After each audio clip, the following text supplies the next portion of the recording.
राम दोस्तों, स्वागत है हमारे चैनल समृद्धि में।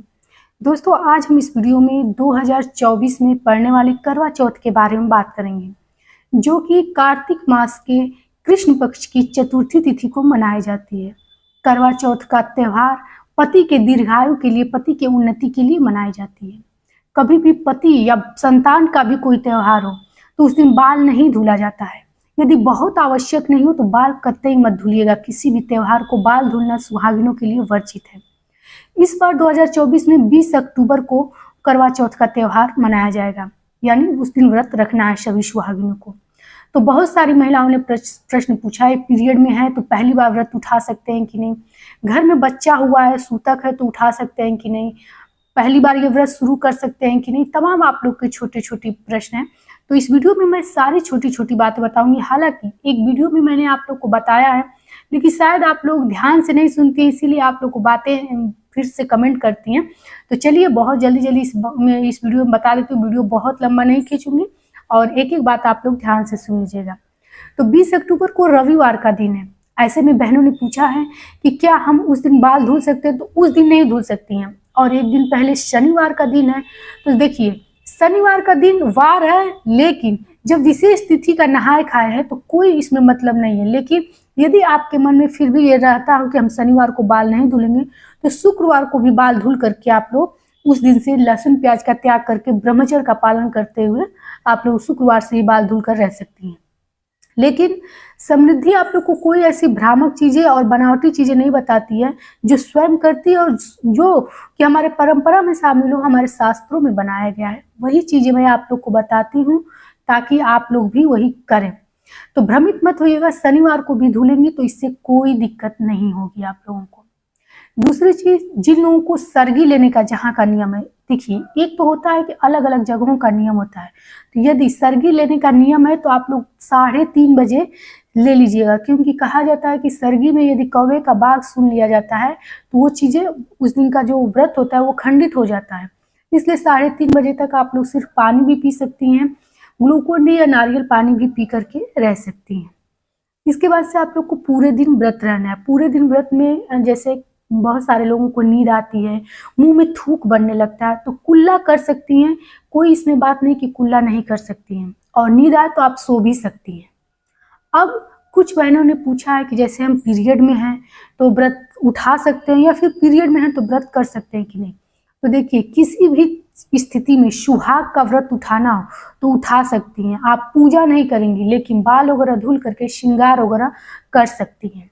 तो पीरियड में हो या फिर घर में बच्चा हुआ हो, स्वयं का भी बच्चा हुआ हो, 6 दिन हो गया है, तो आप बाल वगैरह धुल करके ये व्रत कर सकती हैं। पूजा मत कीजिएगा, पूजा किसी से दूसरे से करा लीजिएगा। अब कुछ बहनों ने पूछा है कि पहली बार व्रत कर रहे हैं तो कोरा साड़ी पहनना जरूरी है, या उन बहनों को भी बता रहे हूँ कि जो लोग कई बार से व्रत कर रही हैं तो कोरा साड़ी पहनना जरूरी है। इसमें ऐसा कोई नियम नहीं है। हाँ, लेकिन पहली बार व्रत कर रही हैं तो अपने शादी की चुनरी ले सकती हैं, लहंगा ले सकती हैं। एक चीज ख्याल कीजिएगा कि उस पे आप लोग नॉनवेज वगैरह नहीं खाई हो, लहसुन प्याज नहीं खाई हो, गंगा जल छिड़क के साफ सुथरा है तो पहन सकती हैं। बाकी साफ सुथरे कपड़े से मतलब है, कोरा साड़ी पहनने का कोई विधान नहीं है इसमें। हाँ, पहली बार व्रत उठाया जाता है तो बिछुआ दान करके उठाया जाता है, लेकिन यदि आपका सामर्थ्य नहीं है तो पति से झगड़ा करके ऐसा कोई चीज नहीं किया जाता है जिससे कि उसका फल के बजाय आपको नुकसान भुगतना पड़े। कहीं भी हमारे शास्त्रों में ऐसा विधान नहीं है कि आप ये चीज करेंगे तभी आपको फल मिलेगा। सबसे बड़ी चीज आपकी आस्था और विश्वास का होता है। तो आप एक पीस फल का विधान करके व्रत उठा सकती हैं, साड़ी विधान करके उठा सकती हैं। श्रृंगार की सामग्री साथ में अवश्य दे दीजिएगा। यदि मान लीजिए कि आपकी श्रृंगार की सामग्री भी नहीं दे सकती तो सिंदूर और बिंदी दे करके भी उठा सकती हैं। समृद्धि आप लोग को इसलिए ये चीजें बताती है क्योंकि छोटे लोग भी हमारी वीडियो देखते हैं और वो भी लोग देखते हैं जो हर तरह से सामर्थ्यवान है। तो उन लोगों को भी ये जानना अवश्य जरूरी है कि छोटे लोग भी जो लोग हैं वो कैसे अपने व्रत को पूर्ण कर सकते हैं और भगवान का आशीर्वाद पा सकते हैं। अब कुछ लोगों ने पूछा है कि इसमें सास को बायना दिया जाता है, तो कैसे बायना दे यदि ससुर नहीं है तो देखिए, किसी को बायना दे दीजिएगा, लेकिन मायके पक्ष में किसी को चीज नहीं दी जाती है। मान लीजिए आप साड़ी उठाकर दे दी, श्रृंगार की सामग्री उठा के मायके में अपने भाभी को, अपनी माँ को, अपनी बहन को दे दी, तो ये चीज उन्हें फलित नहीं होगी, उससे बड़ा उनको नुकसान भुगतना पड़ेगा, क्योंकि लड़की कन्यादान की चीजें नहीं ली जाती है। इसलिए अगर ससुराल में कोई आपकी दोस्त हो, किराएदार हो, पड़ोसी हो, जेठान हो, ननद हो, किसी को दे दीजिएगा, लेकिन मायके में मत दीजिएगा। और लेकिन सास को अपने एक साड़ी, एक शॉल अवश्य खरीद कर दीजिएगा, क्योंकि सास का आशीर्वाद लेना सर्वोपरि होता है। जब पूजा कर लीजिएगा चंद्र का, तो पति का आशीर्वाद लीजिएगा, और घर के सभी बड़े बुजुर्गों का लिया जाता है। मायके में भी अपने माता पिता का आशीर्वाद लिया जाता है।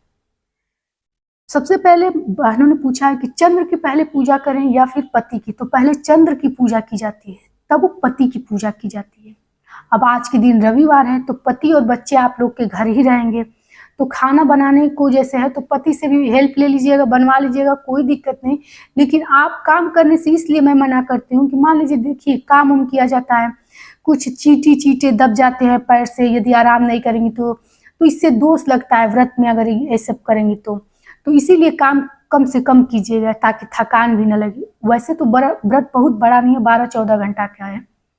कुछ लोग जब व्रत चंद्र को अर्घ दे लेते हैं तो व्रत पानी पीकर और फल फ्रूट से खोलते हैं, और कुछ लोग पूरा भोजन करते हैं। तो देखिए ये आपके अपने यहाँ के विधान पर है कि आप लोग क्या कैसे व्रत रहा जाता है। किसी भी वीडियो को देखने से पहले एक बार अपने घर का नियम अवश्य जान लेना चाहिए। तो आप अपने यहाँ का देख लीजिएगा, चाहें तो आप बिना लहसुन प्याज का पूरा भोजन भी बना सकती हैं। कुछ महिलाएं ने पूछा कि होटल में खा सकते हैं, नहीं, होटल में का खाना उतना साफ सुथरा नहीं रहता है। और जैसा कि इतना मेहनत करके आप अपने सुहाग के लिए व्रत किए हैं, तो घर पे ही शुद्ध शाकाहारी भोजन बना करके आप करें तो अच्छा होगा। अब जो लोग यहाँ मैं एक चीज इंपॉर्टेंट बताना चाहती थी और इधर उधर हो जाता है तो भूल जाती हूँ। हाँ, कुछ लोगों ने पूछा है कि जैसे हमारे घर ये कभी भी व्रत नहीं होता है, तो हम कैसे इस व्रत को करें। तो देखिए एक बार किसी से पता कर लीजिए कि क्या आपके घर ये व्रत पहले कोई करता था, सहता नहीं है तब तो मत उठाइएगा। लेकिन यदि कोई नहीं करता था, पहली बार आप ही बहू हैं, शुरू करने वाली हैं, तो बिल्कुल बिना संशय के आप शुरू कर सकते हैं। लेकिन जब कोई त्योहार नहीं घर में सहता हो तो उसे पहली बार शुरू नहीं करना चाहिए, ये बहुत बड़ा अपशगुन अशुभ होता है। तो पहली बार मत शुरू कीजिएगा। यदि पहली बार शुरू करना होगा तो घर में पहले पता कर लीजिएगा, किसी से भी पता कर लीजिएगा, लेकिन जरूर पता कर लीजिएगा। अब जैसे कि इसमें मायके से भी पहली बार व्रत कर रही हैं तो जरूर शगुन लिया जाता है। लेकिन मान लीजिए आपका मायके नहीं है या मायके दूर है, तो क्या, तो देखिए दूर है तब तो एक नियम है कि आप पैसा मंगवा करके कुछ श्रृंगार की सामग्री खरीद करके और एक धातु का लोटा खरीद सकती हैं। क्योंकि जब पहली बार व्रत उठाया जाता है तो धातु के लोटे से ही उठाया जाता है, कच्चे करवे से नहीं उठाया जाता है। तो आप अपने मायके से पैसा मंगवा करके कर सकते हैं। लेकिन मान लीजिए किसी भी प्रकार से संभव नहीं है कि आप अपने मायके से पैसा ले सकती हैं, तब आप अपने पति के स्वयं के पैसे से ही कर सकती हैं। कोई इसमें मनाही नहीं है कि उससे नहीं कर सकती हैं। बस इसलिए ये अच्छा माना जाता है कि पहली बार मतलब मायके से और ससुराल का मिला जुला जो श्रृंगार की सामग्री यदि चढ़ाई जाती है तो अच्छा माना जाता है। लेकिन आप बिल्कुल अपने मन में किसी भी प्रकार का संशय मत रखिएगा, ये चीज़ गलत होगा। दूसरी चीज़ जैसे फल वगैरह हो आप चढ़ा करके और फल चढ़ा करके वो भी खा करके आप व्रत खोल सकती हैं, पकवान भी बना कर सकती हैं, ये पूरी आपकी मर्जी के ऊपर है। तो आशा करती हूँ कि आपको हमारी जानकारी अच्छी लगी होगी। यदि कोई आपका प्रश्न हो तो कमेंट बॉक्स में लिख करके अवश्य पूछिएगा। समृद्धि आप लोग को हर कमेंट की जानकारी आप लोग को देगी, रिप्लाई देती रहेगी। धन्यवाद।